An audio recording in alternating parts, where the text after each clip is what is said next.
Akulah penciptanya, malam jadi benderang. Siapakah untuk sanggup membawakan? Ini aku, utus aku, ku dengar Engkau memanggilku.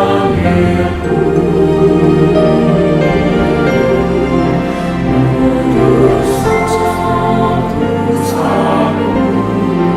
untuk ku prihatin akan umatku.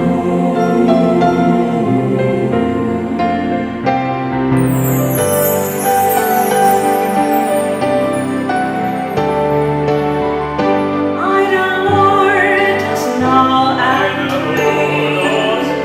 I have borne my people's grief. I have learned to love a land.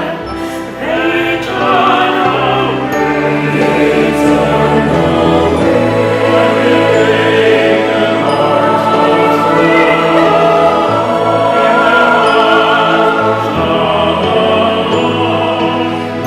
I speak my word to them. Who shall I say? Here I am, is it thy will? I have learned to glory in the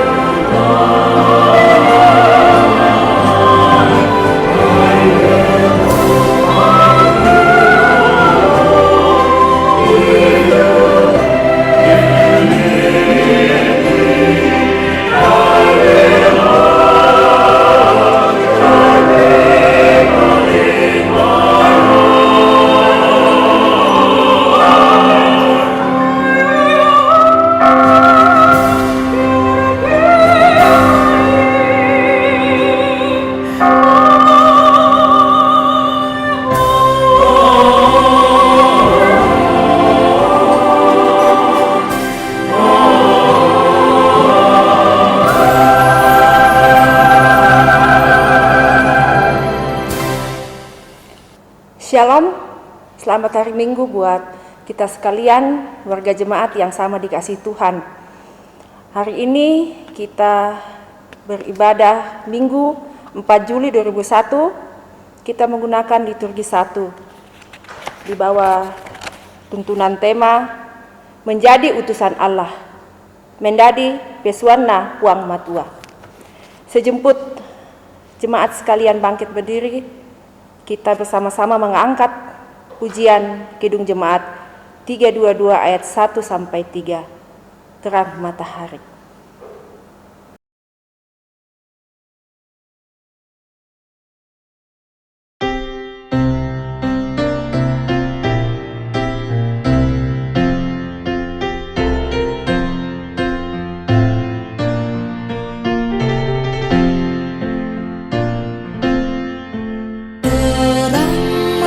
Matahari telah menyinari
Bapak dan Ibu, saudara-saudara, pertolongan kita adalah dalam nama Tuhan yang menjadikan langit dan bumi. Amin. Salam sejahtera bagi kamu semua. Salam bagimu juga.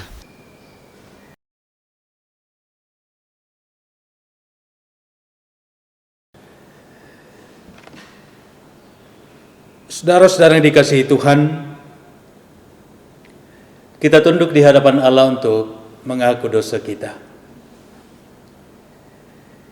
Ya Bapa di sorga, kami mengaku kepadamu bahwa kami telah berdosa dalam pikiran, perkataan, perbuatan, dan sikap hidup yang tidak sesuai dengan kehendak-Mu.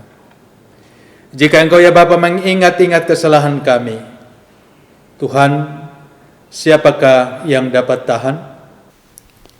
Ya Tuhan, padamu ada kasih dan pengampunan. Kasihilah kami ya Bapa, menurut rahmat-Mu yang besar. Saudara-saudara yang dikasihi oleh Tuhan, kepada kamu sekalian yang tunduk dalam penyesalan, berita anugerah Allah dinyatakan kembali. Maka Yesus berkata pula kepada orang banyak, katanya, "Akulah terang dunia. Barang siapa mengikut aku, ia tidak akan berjalan dalam kegelapan, melainkan ia akan mempunyai terang hidup." Amin.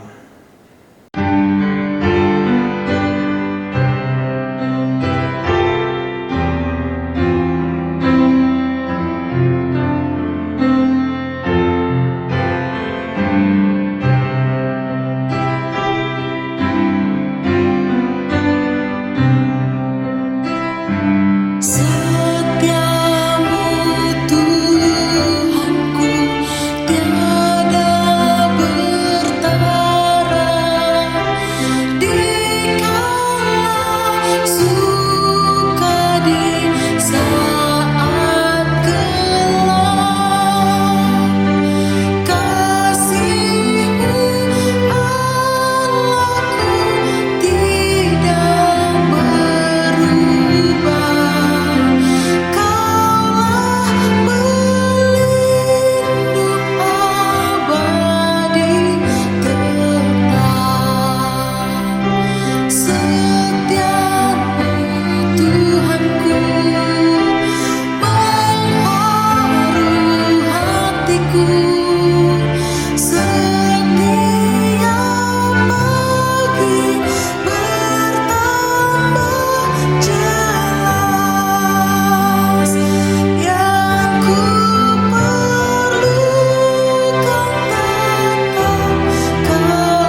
Saudara, dengarkanlah petunjuk hidup baru.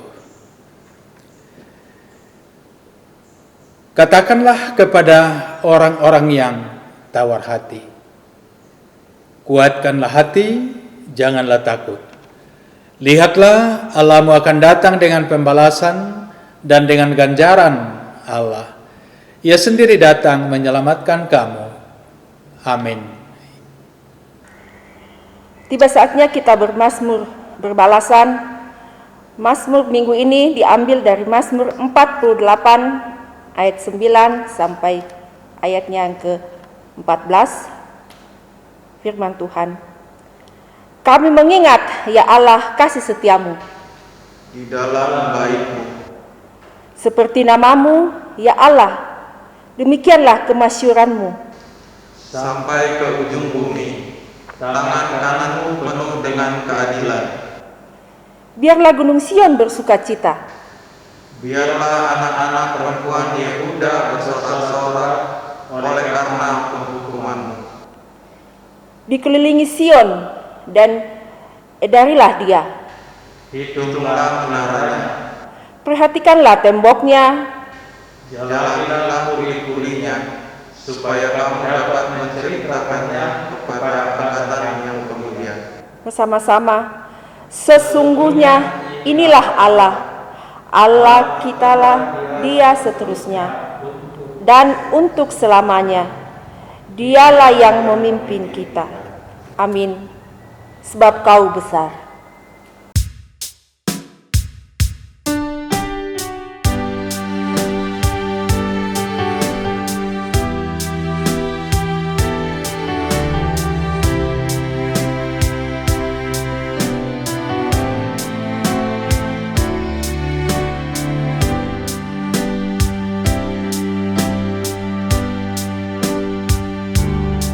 Beri kemuliaan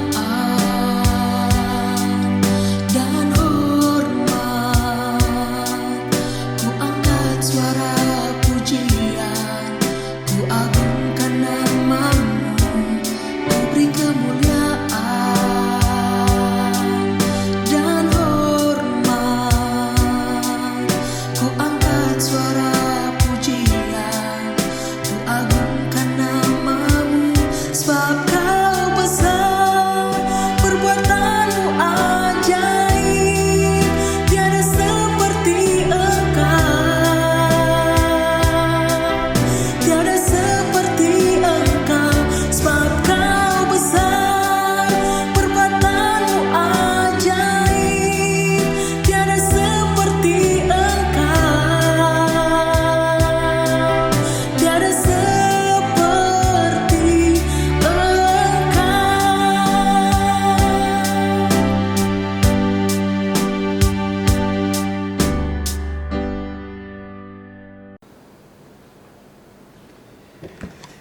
Bapak dan Ibu, saudara-saudara yang diberkati oleh Tuhan, kita bersama-sama akan membaca dan merenungkan kebenaran firman Tuhan dalam ibadah kita hari ini. Untuk itu, mari kita mohon pimpinan Tuhan dalam doa. Kita berdoa. Kami siap membaca dan merenungkan kebenaran firman-Mu Tuhan dalam ibadah kami hari ini. Kami mohon urapan kuasa Roh Kudus menolong setiap kami, agar kami dituntun untuk memahami kebenaran firman-Mu. Berkati hamba-hamba-Mu yang akan membacakan firman-Mu, berkati seluruh umat-Mu yang akan mendengarkan, dan berkati hamba-Mu yang akan menuntun perenungan firman Tuhan hari ini. Kiranya setiap kami sungguh diberkati lewat kebenaran firman-Mu hari ini. Berfirmanlah ya Tuhan, kami siap mendengarkannya, dan hamba-Mu dalam segala keterbatasan yang ada, siap menjadi penyambung lidah Tuhan untuk jemaat-Mu hari ini. Dalam Kristus Yesus kami berdoa. Amin.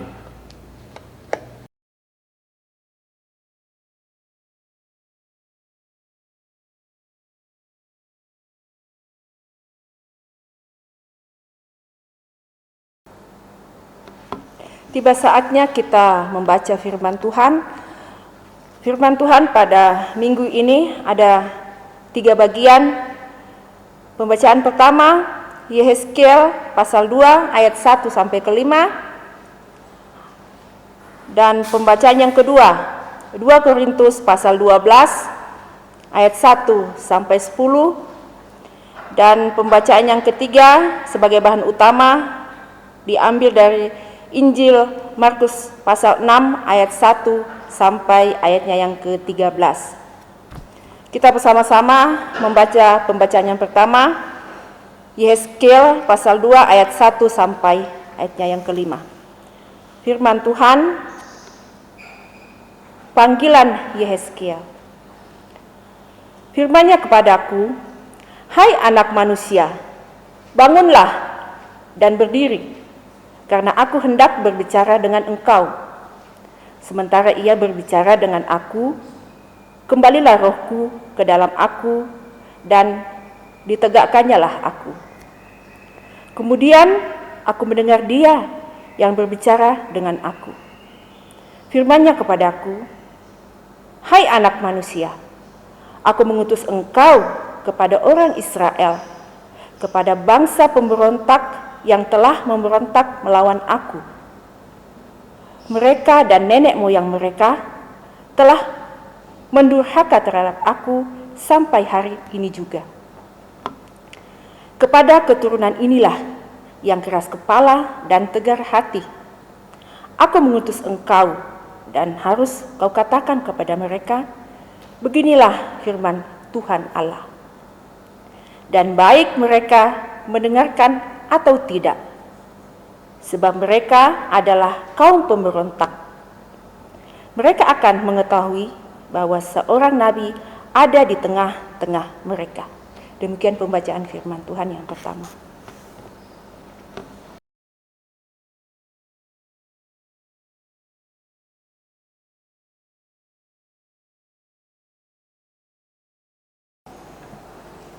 Pembacaan kedua terambil dari kitab 2 Korintus pasal 12 ayat pertama sampai dengan ayatnya yang ke-10. Dengan perikop, Paulus menerima penglihatan dan penyataan. Aku harus bermegah sekalipun memang hal itu tidak ada faedahnya. Namun demikian, aku hendak memberitakan penglihatan-penglihatan dan penyataan-penyataan yang kuterima dari Tuhan. Aku tahu tentang seorang Kristen 14 tahun yang lampau, entah di dalam tubuh aku tidak tahu, entah di luar tubuh aku tidak tahu. Allah yang mengetahuinya. Orang itu tiba-tiba diangkat ke tingkat yang ketiga dari sorga. Aku juga tahu tentang orang itu, entah di dalam tubuh, entah di luar tubuh. Aku tidak tahu. Allah yang mengetahuinya. Ia tiba-tiba diangkat ke Firdaus, dan ia mendengar kata-kata yang tidak terkatakan, yang tidak boleh diucapkan manusia. Atas orang itu aku hendak bermegah, tetapi atas diriku sendiri aku tidak akan bermegah, selain atas kelemahan-kelemahanku. Sebab sekiranya aku hendak bermegah juga, aku bukan orang bodoh lagi, karena aku mengatakan kebenaran, tetapi aku menahan diriku supaya jangan ada orang yang menghitungkan kepadaku lebih daripada yang mereka lihat padaku, atau yang mereka dengar daripadaku. Dan supaya aku jangan meninggikan diri karena pernyataan-pernyataan yang luar biasa itu. Maka aku diberi suatu duri di dalam dagingku, yaitu seorang utusan iblis untuk menggocok aku, supaya aku jangan meninggikan diri. Tentang hal itu, aku sudah 3 kali berseru kepada Tuhan, supaya utusan iblis itu mundur daripadaku. Tetapi jawab Tuhan kepadaku, cukuplah kasih karuniaku bagimu, sebab justru dalam kelemahanlah kuasaku menjadi sempurna. Sebab itu terlebih suka aku bermegah atas kelemahanku, supaya kuasa Kristus turun menaungi aku. Karena itu, aku senang dan rela di dalam kelemahan, di dalam sisaan, di dalam kesukaran, di dalam penganiayaan dan kesesakan oleh karena Kristus. Sebab jika aku lemah, maka aku kuat. Demikian jauh pembacaan firman Tuhan. Haleluya.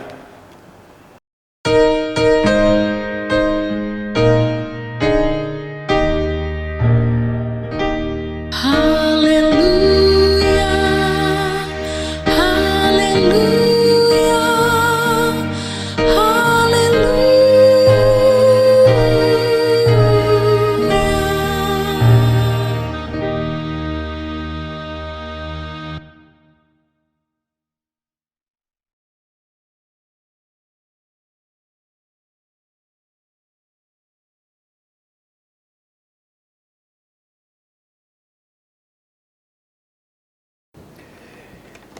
Bacaan ketiga, kitab Injil Markus 6 ayat 1 sampai 13.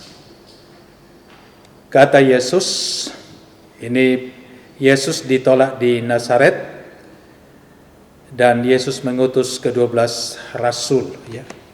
Firman Tuhan,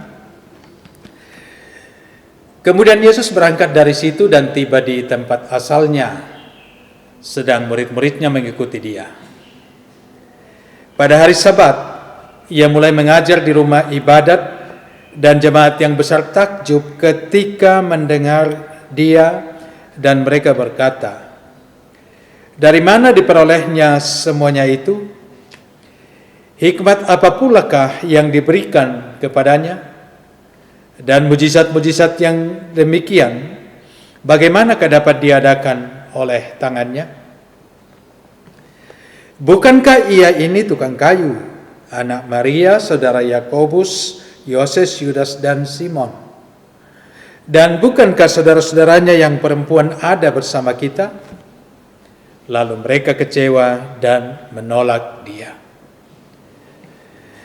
Maka Yesus berkata kepada mereka, "Seorang nabi dihormati di mana-mana kecuali di tempat asalnya sendiri, di antara kaum keluarganya dan di rumahnya. Ia tidak dapat mengadakan satu mujizat pun di sana, kecuali menyembuhkan beberapa orang sakit dengan meletakkan tangannya atas mereka." Ia merasa heran atas ketidakpercayaan mereka.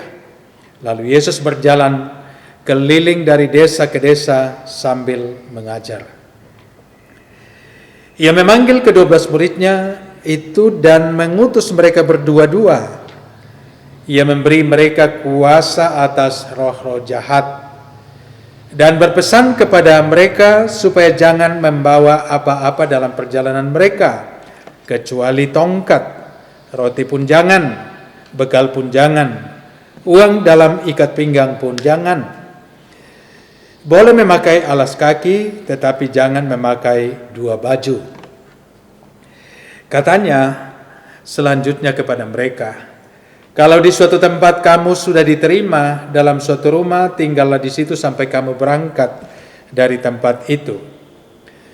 Dan kalau ada suatu tempat yang tidak mau menerima kamu, dan kalau mereka tidak mau mendengarkan kamu, keluarlah dari situ dan kebaskanlah debu yang di kakimu sebagai peringatan bagi mereka." Lalu pergilah mereka memberitakan bahwa orang harus bertobat, dan mereka mengusir banyak setan dan mengoles banyak orang sakit dengan minyak dan menyembuhkan mereka. Amin. Demikian bacaan firman Tuhan hari ini. Berbahagia setiap orang yang mendengarkan firman-Nya dan mau memeliharanya dalam kehidupannya. Mari sebarkan Injil.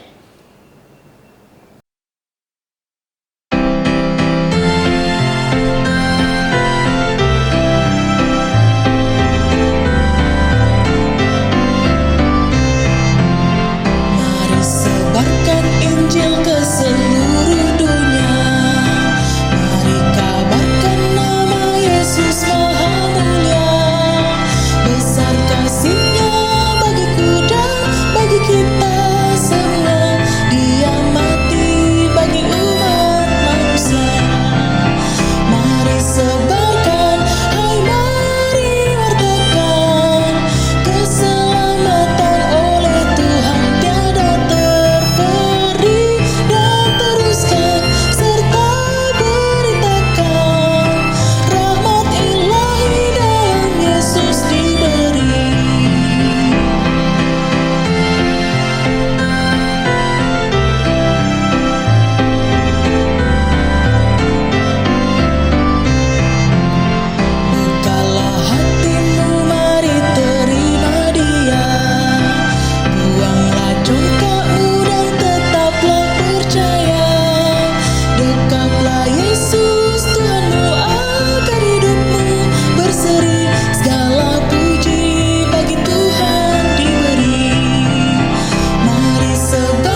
Bapak dan Ibu, saudara-saudara, ketika bacaan kita hari ini memberi perhatian pada respon ideal dari seorang utusan Tuhan terhadap karya Allah yang telah diutus dan diperlengkapi untuk melaksanakan misi Allah. Ya tentu dalam pelaksanaan misi Allah itu ada tantangan ya, harus berhadapan dengan penolakan misalnya, kekurangan, penyakit dan lain sebagainya. Tema kita minggu ini menjadi utusan Allah mendadi pesuan napuang matua. Nah, utusan Allah itu adalah orang yang dipanggil untuk menjadi murid, lalu kemudian diutus. Ada dua kata yang dipakai dalam bahasa Yunani. Proskaleomai, memanggil, yaitu seorang tidak bisa menjadi utusan Allah kalau tidak mendapatkan panggilan Kristus. Yang kedua, kata apostello, mengutus, menyuruh, mengirim, dan memberitakan. Nah, tema minggu ini menjadi utusan Allah menuntun kita pada perenungan utama, yaitu sikap seperti apa yang mesti dipegang dan dimiliki oleh seorang utusan. Ya. Nah, pertanyaan ini ditempatkan dalam sebuah kesadaran bahwa kita semua, ya, semua umat Tuhan itu adalah utusan-utusan Tuhan, hamba-hamba Allah untuk melakukan misi Allah dalam dunia ini. Ingatlah bahwa pada setiap ibadah kita menerima pengutusan dan berkat. Pergilah dan terimalah berkat Tuhan. Itu adalah akta pengutusan setiap kita sebagaimana Yesus melakukannya terhadap murid-muridnya. Karena itu hal pertama yang menjadi sikap yang mesti dipegang dan lakukan sebagai utusan Tuhan adalah pertama, melanjutkan karya Kristus. Lanjutkan karya Kristus. Kita harus sadar bahwa bukan kita yang memulai karya Kristus ini. Allah lah yang memulai. Lalu Yesus Kristus menyempurnakan. Dan Tuhan Yesus memanggil, mendidik, dan mengutus murid-muridnya untuk melanjutkan karya itu. Kita berada pada posisi sebagai orang-orang yang telah dipanggil, terus dan terus diperlengkapi lewat firman dan rohnya, dan selanjutnya kita diutus untuk melanjutkan karya Kristus itu. Nah, dalam bacaan utama, Yesus datang ke kampungnya, yaitu ke Nazaret, untuk menyerukan pertobatan. Dalam ayat 2 bacaan utama, pada hari Sabat ia mulai mengajar di rumah ibadat dan jemaat yang besar takjub ketika mendengar dia. Dan mereka berkata, dari manakah diperolehnya semuanya itu? Hikmat apa pulakah yang diberikan kepadanya? Dan mujizat-mujizat yang demikian bagaimanakah dapat diadakan oleh tangannya? Rasa takjub dari orang-orang sekampungnya ketika Yesus mengajar itu terjadi ketika mereka fokus pada apa yang Yesus ajarkan. Dalam hal ini juga Yesus melakukan misi Allah, membawa seruan pertobatan. Juga dalam bacaan pertama Yehezkel 2 ayat 1, firman-Nya kepadaku, ini kepada Yehezkel ya, hai anak manusia, bangunlah dan berdiri karena aku hendak berbicara dengan engkau. Kata anak manusia, kata Ben Adam atau anak Adam. Nah, Yehezkel disebut sebagai anak manusia dalam ayat ini. Yehezkel arti namanya adalah Allah menguatkan. Nah, kata anak manusia yang ditujukan kepada Yehezkel disebut sekitar 90 kali untuk menegaskan kemanusiaan dan kelemahan Yehezkel dan perlunya sikap bergantung pada kuasa Allah saja. Yehezkel diutus untuk menyerukan pertobatan bagi umat yang keras kepala dan tegar hati di pembuangan. Yehezkiel juga diutus untuk melanjutkan atau untuk mengerjakan misi Allah. Nah, sementara Rasul Paulus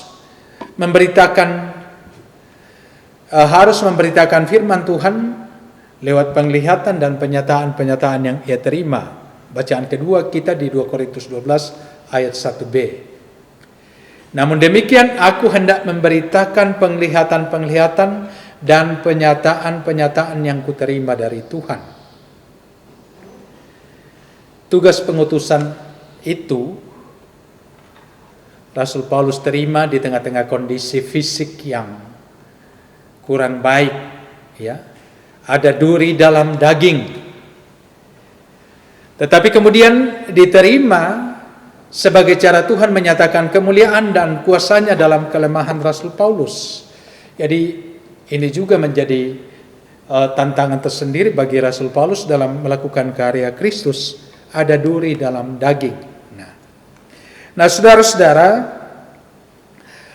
setiap kita telah dipanggil oleh Tuhan untuk menjadi utusannya dalam berbagai bidang pelayanan di kehidupan ini. Saya katakan tadi awal tadi, semua kita adalah hamba-hamba Allah, hamba yang diutus mengerjakan misi Allah pada berbagai bidang kehidupan. Sebagai hamba-hamba Tuhan, kita terus diperlengkapi lewat firman Tuhan, juga lewat rohnya agar kita mampu memberitakan Injil Kerajaan Allah dengan baik. Namun ada satu hal yang mesti kita sadari dengan penuh, bahwa sebagai utusan-utusan Allah, kita ini adalah Ben Adam, kita ini adalah anak-anak manusia. Kita ini adalah orang-orang yang terbatas, yang harus hidup bergantung penuh pada roh Allah untuk dapat menjalankan misi Allah itu.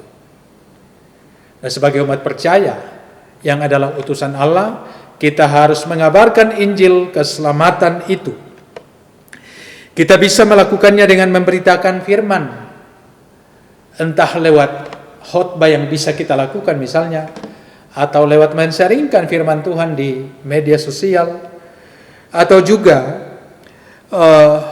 lewat kehidupan kita, lewat karya kita di tempat kerja masing-masing, atau lewat kehidupan bersama dengan masyarakat di tempat tinggal kita. Kita diingatkan, apapun keadaannya, beritakanlah firman Tuhan, agar semakin banyak orang mendengar dan diselamatkan. Ini pesan firman Tuhan yang pertama.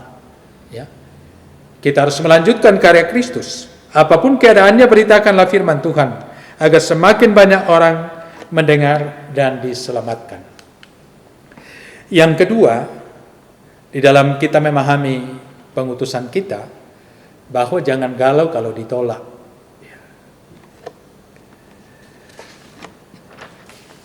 Kata galau adalah kata sifat yang menggambarkan keadaan tidak karuan, ya, terutama pikiran, ya, pikiran yang kacau itu galau. Galau juga sebuah bentuk perasaan yang kurang nyaman, ya.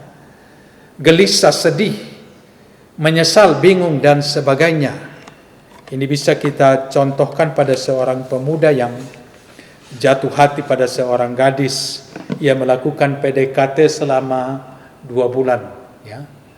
Lalu ia menyatakan isi hatinya dan ia mendapatkan penolakan dalam waktu 5 menit. Dan pemuda ini galaunya lama, ya. Galaunya berbulan-bulan. Nah, mengapa ia galau? Karena ia fokus pada penolakan. Ia fokus pada diri gadis pujaan yang telah menolaknya. Nah, seandainya ia tidak fokus pada itu, ia tentu tidak akan galau sehebat itu. Harusnya ia memiliki sebuah sikap, tidak fokus pada penolakan, tidak sikap pada gadis itu, dengan berkata, ini dalam bahasa Toraja, ya, Londe Toraja ini, ikoman naraka pandin mesanna bunga-bunga buddha papandin manetar dan tak binna. Nah, harusnya berkata begitu, ya, bersikap seperti itu. Ya, kalau ditolak di sini kan masih banyak yang lain, ya toh? Mestinya begitu, sehingga tidak terlalu larut dalam kegalauan. Tuhan Yesus sendiri sungguh mengalami penolakan. Ya, kalau kita lihat di kitab-kitab Injil, ya, Yesus itu kelahirannya saja ditolak, ya. Ditolak di penginapan, kehadirannya sebagai raja besar ditolak oleh Herodes, kedatangannya kepada umat pilihan yaitu Israel ditolak sebagai Mesias, kedatangannya di kampung halamannya di Nazaret ditolak, orang kecewa dan menolak dia, bahkan oleh bapaknya sendiri Yesus itu ditolak. Di mana itu terjadi? Yaitu ketika Yesus disalib. Ia ditinggalkan, ditolak oleh bapaknya sehingga Yesus berseru dengan suara nyaring, ya Bapa, mengapa engkau meninggalkan aku?" Yesus mengalami penolakan. Dalam Markus 6 ayat 3, "Bukankah ia ini tukang kayu, anak Maria, saudara Yakobus, Yoses, Yudas, dan Simon? Dan bukankah saudara-saudaranya yang perempuan ada bersama-sama kita?" Lalu mereka kecewa dan menolak dia. Yesus ditolak oleh kaumnya sendiri. Mengapa Yesus ditolak? Karena profesinya. Ia ini tukang kayu. Ya. Yang dalam pandangan mereka, tukang kayu itu tidak layak mengajar, tidak layak melakukan mujizat. Tukang kayu itu ya urus-urus kayu lah. Nah, harusnya yang ngajar itu adalah para imam. Nah, ini alasan penolakan. Yang kedua adalah karena kondisi dan status keluarganya. Ya. "Bukankah ia ini tukang kayu, anaknya Maria, saudaranya Yakobus, Yoses, Yudas, dan Simon?" Ini yang menjadi alasan mereka menolak Yesus. Namun kita melihat apa respon Yesus. Yesus tidak galau dengan penolakan itu. Ia tidak fokus dengan kaumnya yang telah menolaknya. Ia tidak fokus dengan imam-imam yang atau pemimpin-pemimpin yang telah menolaknya. Dia lebih fokus pada karya Allah yang harus dia kerjakan. Karena itu, Yesus dengan tetap melangkah dengan tegap menuju desa-desa lain atau tempat-tempat lain untuk memberitakan firman. Saudara-saudara, mungkin kita juga merasakan yang namanya penolakan atau direndahkan.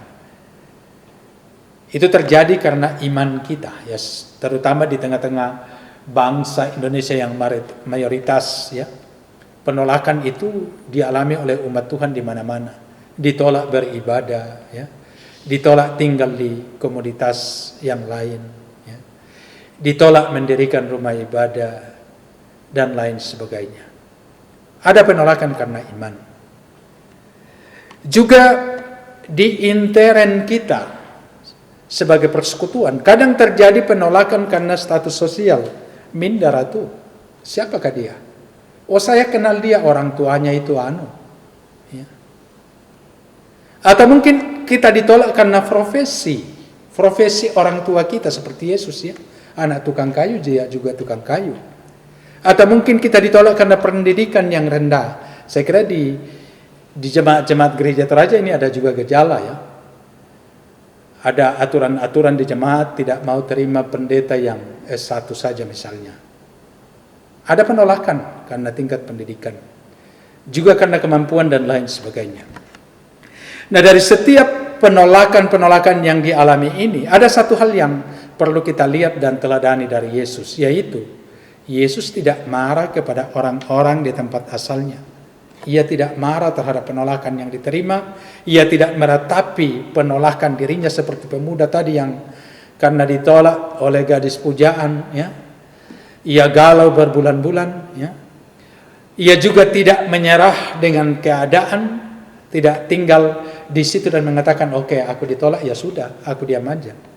Dia dengan tegap melanjutkan perjalanan ke desa-desa yang lain. Ia fokus kepada visi dan misinya untuk melanjutkan setiap pekerjaan yang harus dikerjakan. Ini juga yang harusnya menjadi sikap kita. Nah, saudara, selain penolakan, hal lain yang menghambat pelaksanaan perutusan pemberitaan Injil adalah sikap keras kepala dan tegar hati. Ini dialami oleh Yehezkiel. Yehezkel diutus ke tengah-tengah umat yang tegar hati dan keras kepala dan tegar hati, kepala batu ya. Kepada keturunan inilah yang keras kepala dan tegar hati aku mengutus engkau, dan harus kau katakan kepada mereka, beginilah firman Tuhan Allah. Yehezkel 2 ayat 4. Ini tantangan Yehezkel. Belum lagi menghadapi umat yang harus berada di pembuangan yang penuh dengan penderitaan, ada rasa terhina, dilecehkan, disiksa, dan lain sebagainya. Sementara dalam 2 Korintus 12 ayat 7b, aku diberi suatu duri dalam dagingku, yaitu seorang utusan iblis untuk menggocok aku supaya aku jangan meninggikan diri. Rasul Paulus menghadapi tantangan dari dalam dirinya, yaitu penyakit. Disebutkan di ayat berikut, ia sudah 3 kali berdoa. Ini bukan angka, tetapi yang mau dikatakan di situ adalah ia sudah berkali-kali berdoa, ya, memohon supaya penyakit itu diangkat. Tetapi apa kata Tuhan? Cukuplah kasih karuniaku bagimu. Justru dalam kelemahanlah kuasaku menjadi sempurna. Nah, saudara-saudara yang dikasihi oleh Tuhan, pencobaan-pencobaan yang kamu alami ialah pencobaan-pencobaan biasa yang tidak melebihi kekuatan manusia. Sebab Allah setia, dan karena itu Ia tidak akan membiarkan kamu dicobai melampaui kekuatanmu.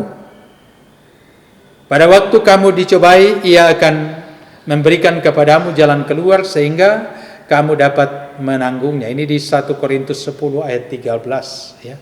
Bahwa memang tantangan itu real, tetapi ada kuasa Tuhan yang menopang. Nah, karena itu saudara-saudara, hal kedua yang harus kita ingat sebagai pesan firman Tuhan untuk kita adalah anak Tuhan itu harusnya anti galau ya. Jangan galau melihat setiap keadaan yang ada. Yakin di balik setiap masalah ini ada kuasa Tuhan yang terus bekerja. Tugas kita adalah lakukan semampu kita. Itu yang kedua. Nah, yang ketiga, saudara-saudara, sebagai sikap yang harus dimiliki oleh seorang utusan, pertama tadi adalah lanjutkan karya Kristus. Kedua, jangan galau kalau ditolak, karena anak Tuhan itu anti galau. Yang ketiga adalah bergantung penuh pada pemeliharaan Allah. Bergantung penuh pada pemeliharaan Allah.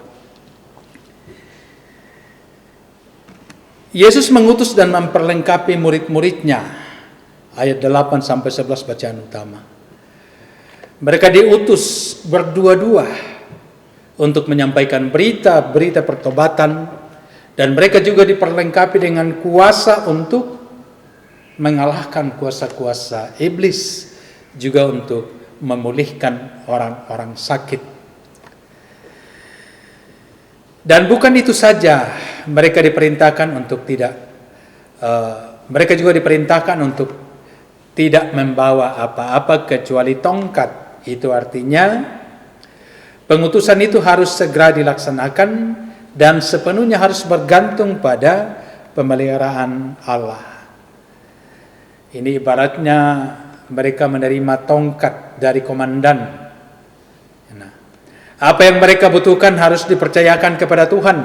Kebutuhan jasmani dan kebutuhan pelayanan haruslah bergantung sepenuhnya pada Tuhan, sang pemberi tugas perutusan itu. Dalam Markus 6 ayat 8, dan berpesan kepada mereka supaya jangan membawa apa-apa dalam perjalanan mereka kecuali tongkat, roti pun jangan, bekal pun jangan, uang dalam ikat pinggang pun jangan. Nah, mengapa mereka dilarang? Ya, tentu Yesus lebih tahu alasannya. Dan yang pasti bahwa melalui orang-orang yang akan dilayani, mereka akan menerima pemeliharaan Tuhan. Tuhan Yesus tetap juga membekali murid-muridnya untuk siap menghadapi penolakan, ya, seperti yang ia telah alami di Nazaret. Ya. Nah, menghadapi penolakan itu, Yesus sudah mengingatkan bahwa akan ada orang yang menerima, akan ada keluarga yang menerima. Nah, Yesus ingatkan kalau ada yang menerima, masuklah rumah itu, tinggallah di sana sampai kamu pergi lagi. Tetapi kalau kamu ditolak, tidak diterima, pergilah dari situ. Ya, jangan tinggal di tempat yang menolak. Kibaskanlah debu di kakimu. Itu adalah sebagai tanda peringatan atas mereka. Ini berdasar pada tradisi Yahudi, sebagai orang-orang yang hidup dalam kesalehan ketika meninggalkan sebuah kota yang bukan kota orang Yahudi, mereka mengibaskan debu dari kaki. Nah, itu mau menegaskan sebagai tanda keterpisahan mereka dari pengaruh buruk perbuatan-perbuatan orang non-Yahudi tersebut. Maka sama seperti itulah apabila para murid disuruh mengibaskan debu kakinya setelah melewati rumah atau kota orang Yahudi yang menolak kehadiran mereka, dan berita yang mereka sampaikan jelas menandakan bahwa mereka ingin tinggal terpisah dari orang-orang yang menolak Yesus dan menolak pemberitaannya. Yesus hendak mengatakan bahwa barang siapa mendengar Injil, mereka sendiri bertanggung jawab atas apa yang mereka dengar. Para murid tidak perlu dipersalahkan jika berita itu ditolak, selama mereka dengan sungguh-sungguh, dengan cermat dan setia menyampaikan berita itu. Kita tidak bertanggung jawab kalau ada penolakan atas berita keselamatan itu. Kita tidak bisa ngotot-ngototan dalam memberitakan Injil kalau tidak mau pukul, ya.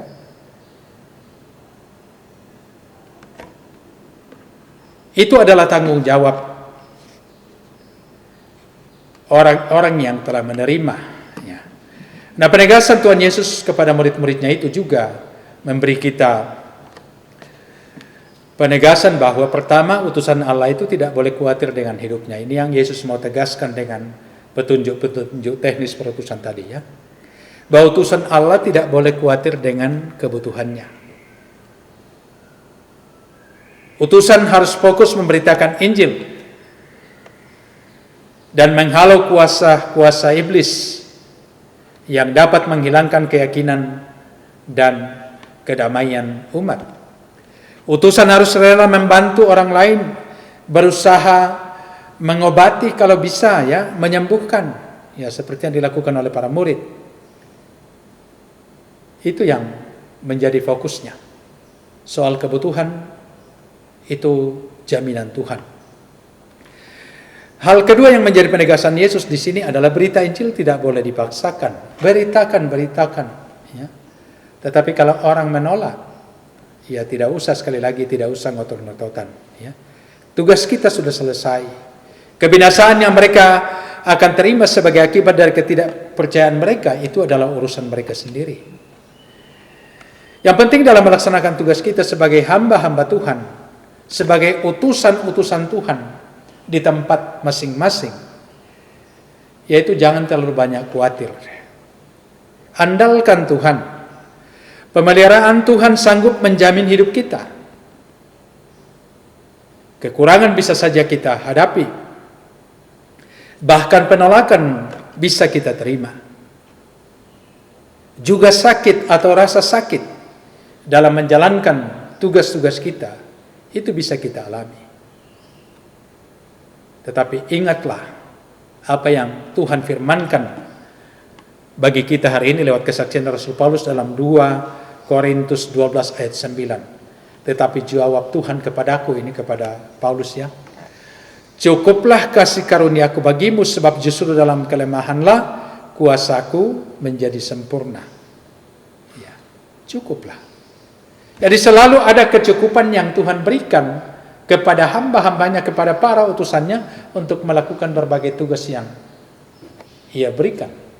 Karena itu jangan mengeluh dengan keadaan, dengan penolakan, dengan rasa sakit, dengan kekurangan yang ada.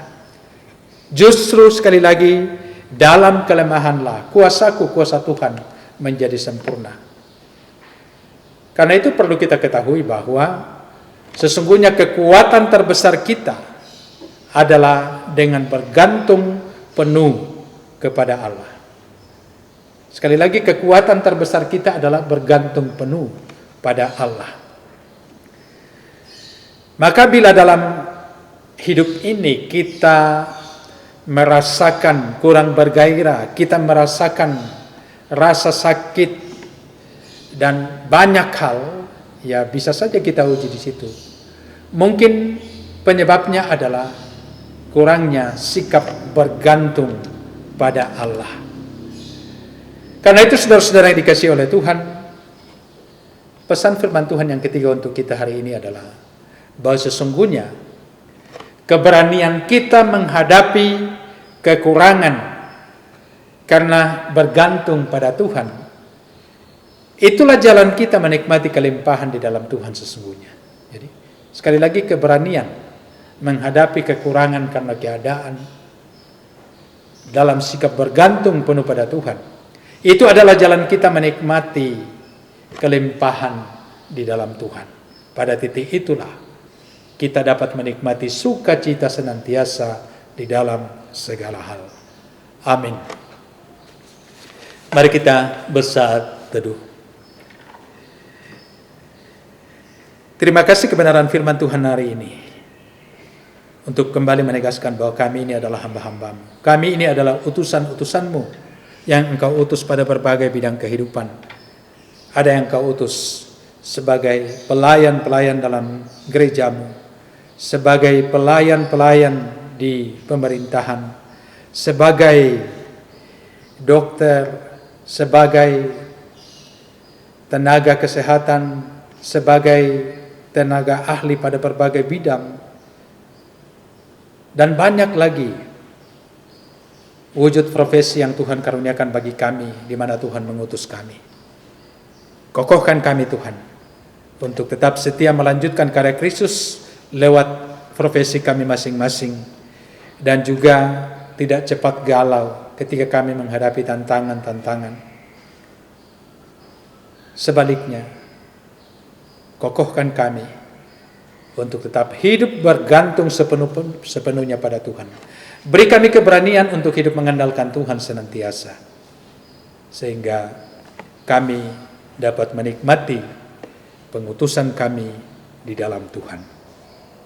Saudara-saudara, mari kita berdoa bersama berdasarkan doa yang telah diajarkan oleh Tuhan Yesus.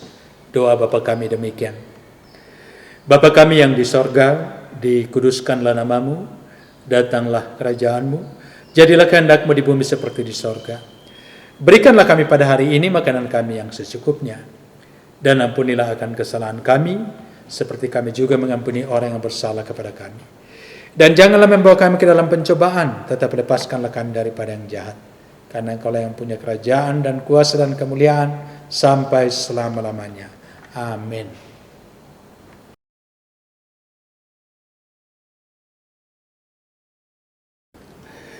Saudara, bersama dengan semua orang percaya di segala tempat dan segala abad, mari kita ikrarkan pengakuan iman kita berdasarkan rumusan pengakuan iman rasuli sebagai berikut. Aku percaya kepada Allah, Bapa yang Maha Kuasa, Khalik langit dan bumi, dan kepada Yesus Kristus, anaknya yang tunggal Tuhan kita, yang dikandung daripada Roh Kudus, lahir dari anak darah Maria, yang menderita di bawah pemerintahan Pontius Pilatus, disalibkan, mati dan dikuburkan, turun ke dalam kerajaan maut. Pada hari yang ketiga, bangkit pula dari antara orang mati, naik ke sorga, duduk di sebelah kanan Allah, Bapa yang Maha Kuasa, dan akan datang dari sana untuk menghakimi orang yang hidup dan yang mati. Aku percaya kepada Roh Kudus, gereja yang kudus dan am, persekutuan orang kudus, pengampunan dosa, kebangkitan daging, dan hidup yang kekal. Amin.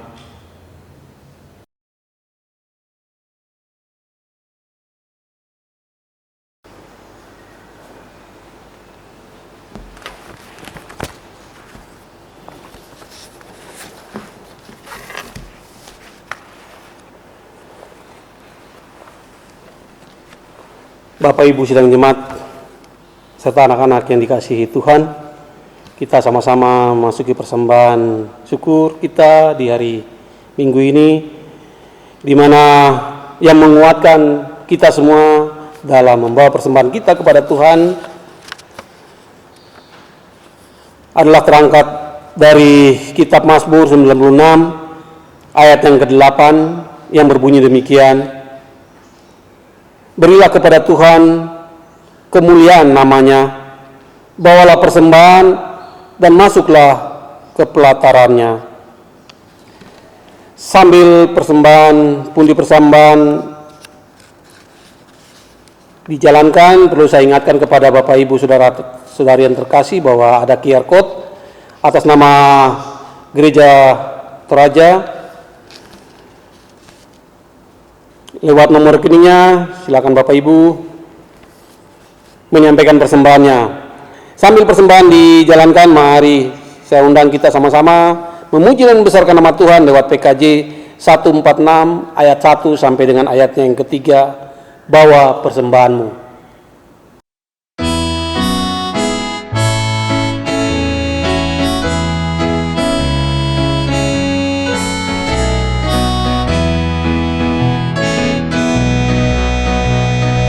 Bawa persembahanmu dalam rumah Tuhan dengan rela hatimu, janganlah jemu. Bawa persembahanmu, bawa dengan suka, bawa persembahanmu, tanda sukacitamu, bawa persembahanmu, ucaplah syukur.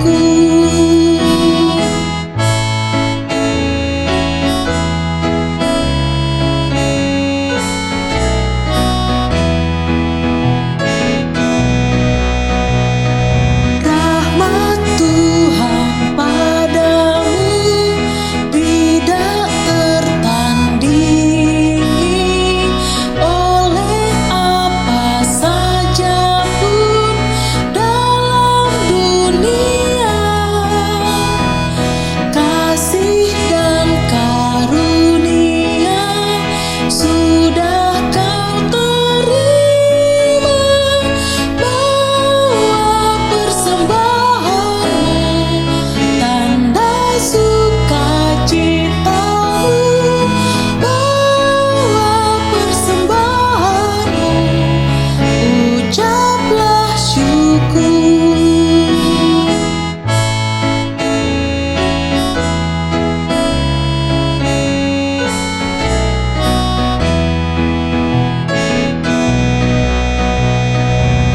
Persembahkan dirimu untuk Tuhan pakai, agar kerajaannya makin nyatalah.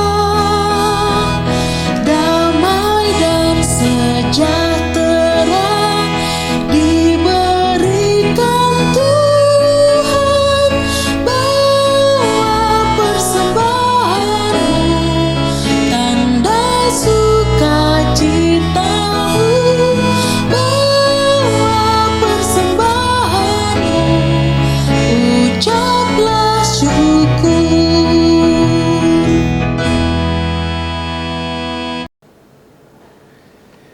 Saudara-saudara dikasihi Tuhan, mempersiapkan diri memasuki perjamuan kudus pada minggu depan. Mari kita dengarkan firman Tuhan dan nasihat-nasihat untuk menuntun kita mempersiapkan diri memasuki meja perjamuan kudus. Saudara-saudara yang dikasihi oleh Tuhan, Tuhan Yesus menitahkan kepada murid-muridnya untuk tetap memperingati pengorbanannya sampai Ia datang kembali dalam kemuliaan kerajaannya. Lukas 20 ayat 14 sampai 20. Berdasarkan titah itu jugalah Rasul Paulus menjelaskan kepada jemaat yang ada di Korintus demikian. Sebab apa yang telah kuteruskan kepadamu telah aku terima dari Tuhan, yaitu bahwa Tuhan Yesus pada malam waktu ia diserahkan, ia mengambil roti dan sesudah ia mengucap syukur atasnya, ia memecah-mecahkannya dan berkata, inilah tubuhku yang diserahkan bagi kamu, perbuatlah ini menjadi peringatan akan aku. Demikian juga ia mengambil cawan sesudah makan lalu berkata, cawan ini adalah perjanjian baru yang dimateraikan oleh darahku. Perbuatlah ini setiap kali kamu meminumnya menjadi peringatan akan aku. 1 Korintus 11 ayat 23-25. Titah Tuhan Yesus itu yang telah dijelaskan oleh Rasul Paulus kepada jemaat di Korintus ditujukan kepada semua orang percaya di segala tempat dan waktu. Untuk itu kita juga dipanggil melaksanakan perjamuan kudus. Nah, untuk turut mengambil bagian dalam perjamuan kudus, hendaklah kita masing-masing berbuat demikian. Pertama, menyadari dan mengaku dengan sungguh-sungguh dosa kita di hadapan Allah, lalu menyerahkan diri kita kepadanya dan mengharapkan kelepasan di dalam Tuhan Yesus Kristus. Kedua, meyakini dan percaya dengan sungguh bahwa Allah telah mengampuni dosa kita melalui sengsara dan kematian Tuhan Yesus. Dan yang ketiga, bersedia meninggalkan kepercayaan yang sia-sia dan segala perilaku yang melawan kehendak Allah, lalu dengan sungguh mempersembahkan diri sebagai persembahan yang hidup, yang kudus, dan yang berkenan kepada Allah. Sebaliknya, saudara-saudara yang tidak mau berbuat demikian, kehadirannya mengambil bagian pada meja perjamuan Tuhan hanyalah merupakan perbuatan yang sia-sia. Firman Tuhan mengatakan, jadi barang siapa dengan cara yang tidak layak makan roti atau minum cawan Tuhan, ia berdosa terhadap tubuh dan darah Tuhan. Karena itu hendaklah tiap-tiap orang menguji dirinya sendiri, dan baru sesudah itu ia makan roti dan minum anggur dari cawan itu. Karena barang siapa makan dan minum tanpa mengakui tubuh Tuhan, ia mendatangkan hukuman atas dirinya. Amin. Saudara, mari bersama kita bersehati di dalam doa syafaat. Kita berdoa. Kami bersyukur kepadamu Tuhan untuk pertolonganmu bagi kami, sehingga kami boleh melakukan ibadah Minggu Kudus hari ini.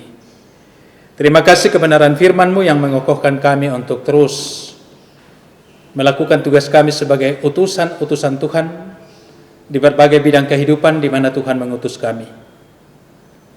Dan mengingatkan kami untuk kemudian tidak tawar hati, tidak menjadi galau ketika di sana sini kami menghadapi tantangan, menghadapi penolakan, dan mendorong hidup kami untuk terus hidup bergantung sepenuhnya pada pemeliharaan Tuhan.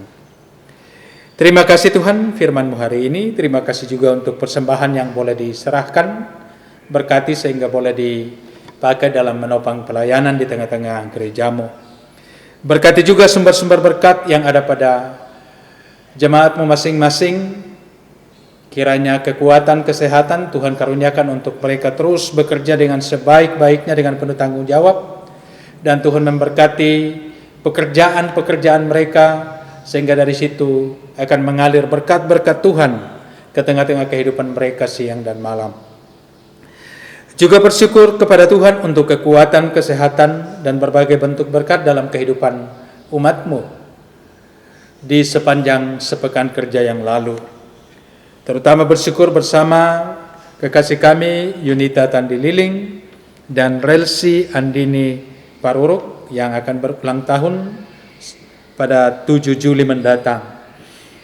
Sempurnakan sukacita kedua saudara kami bersama dengan keluarga, juga jemaat-Mu yang boleh menikmati sukacita karena pertambahan usia. Tuhan menyempurnakan sukacita hamba-hamba-Mu dan tetap mengaruniakan umur panjang serta berkat-berkat Tuhan.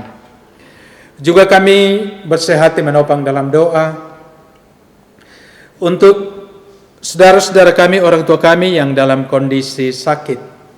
Kami doakan Ibu Rika Dartika, Nenek Badi, Nenek Tania, Bapak Pendeta David Doludea, Satria Patadungan, Oma Abel atau Ibu Yosefin Sampeliling, Bapak Benyamin Kalatiku, mertua Bapak Ronaldo Patadungan, Nenek Tania, Dr. Iin, Diva, Lea, Nyonya Diana Tandililing,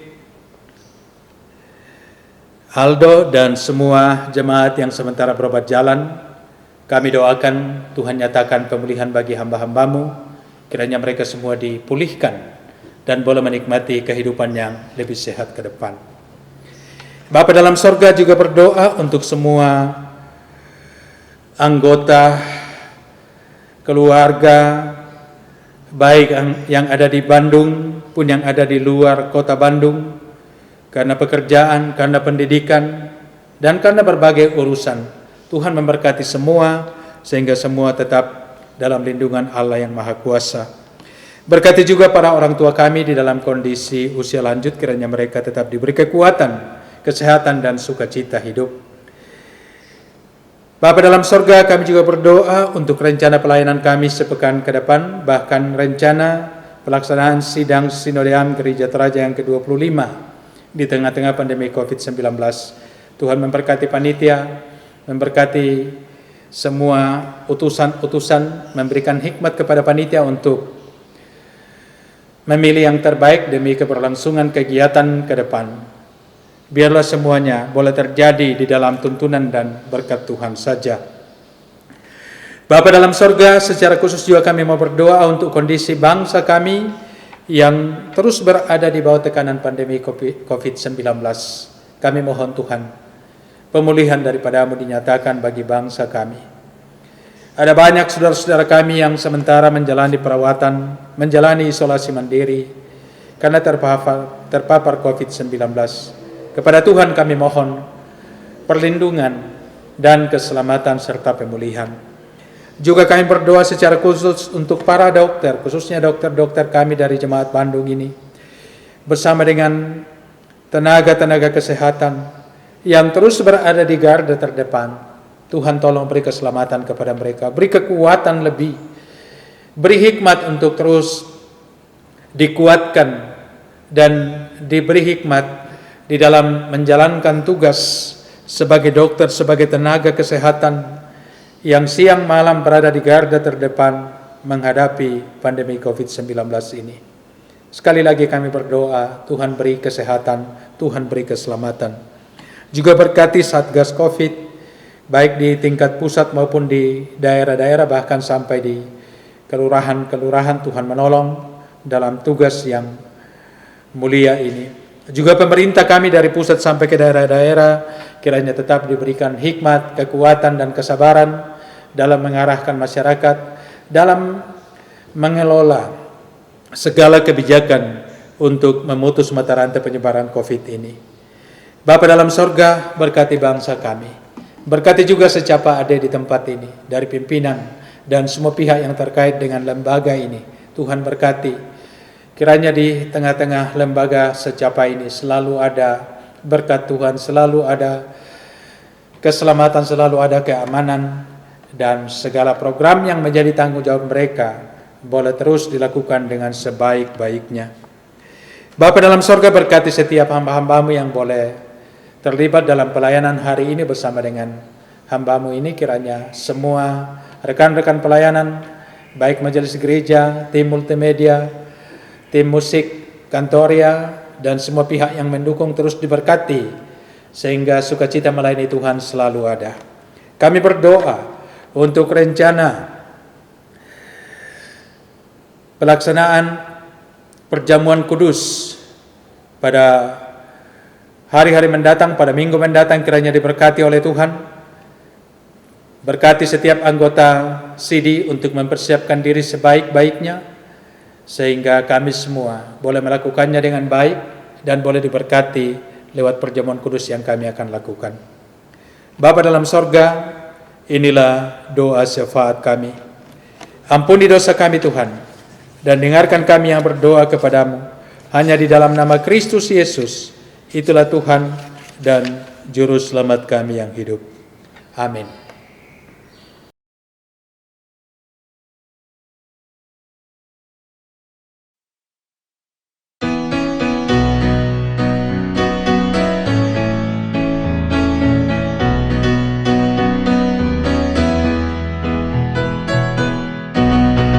Tuhan mengutus kita ke dalam dunia, bawa pelita kepada yang gelap. Meski dihina serta dilanda duka, harus melayani dengan sepenuh. Dengan senang, marilah kita melayani umatnya. Dengan senang, berarti kita memuliakan namanya.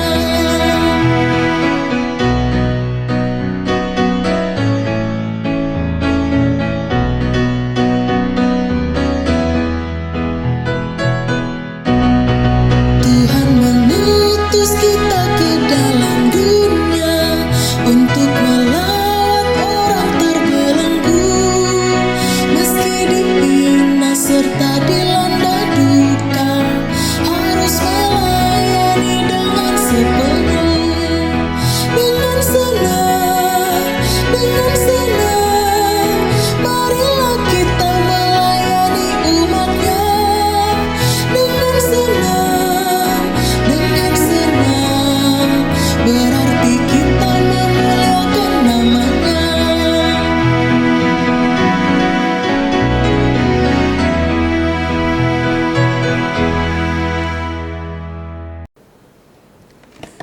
Bapak, Ibu, saudara-saudara, anak-anak sekalian, pergilah, saksikanlah tentang kuasa Kristus, dan jadilah utusannya, serta terimalah berkat Tuhan. Tuhan memberkati engkau dan melindungi engkau. Tuhan menyinari engkau dengan wajahnya dan memberi engkau kasih karunia. Tuhan menghadapkan wajahnya kepadamu dan memberi engkau damai sejahtera. Amin.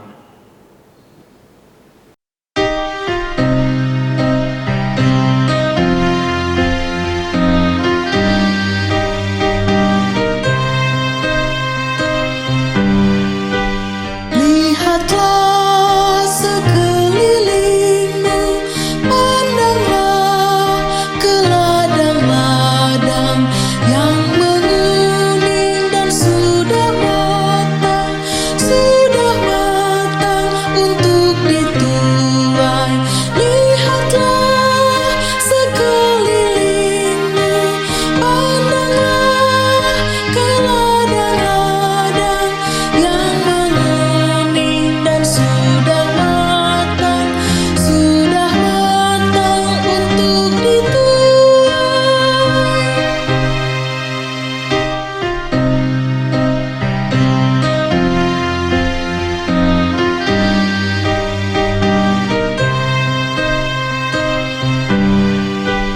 Apa kita pun terpilih mengerjakan tugas itu, kita juga dipilih Tuhan dan diutus ke dalam dunia. Lihatlah sekelilingmu, pandanglah ke ladang-ladang yang menguning dan sudah matang untuk dituai.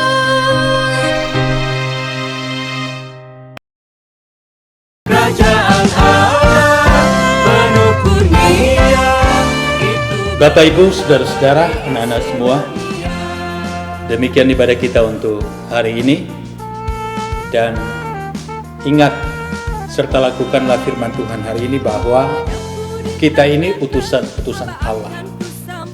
Kita telah dipanggil dan diutus pada berbagai bidang kehidupan.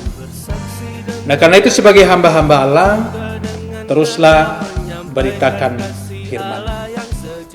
Dan jangan galau kalau kita ditolak. Selebihnya hiduplah bergantung pada pemeliharaan Tuhan sepanjang waktu. Kedua, di tengah-tengah pandemi COVID-19 yang semakin tinggi,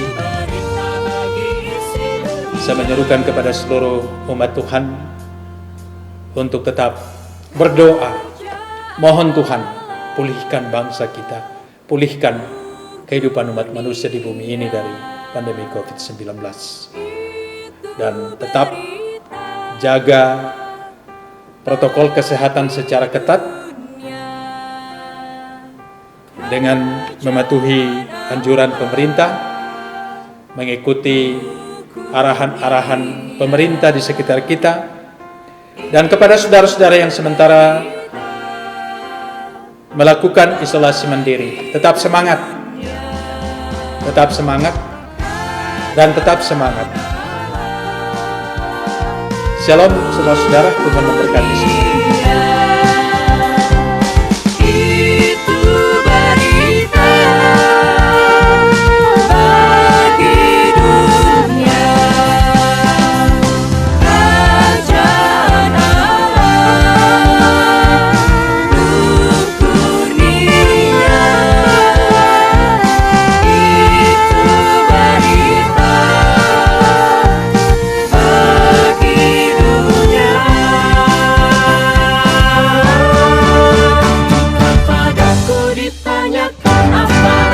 Ku beritakan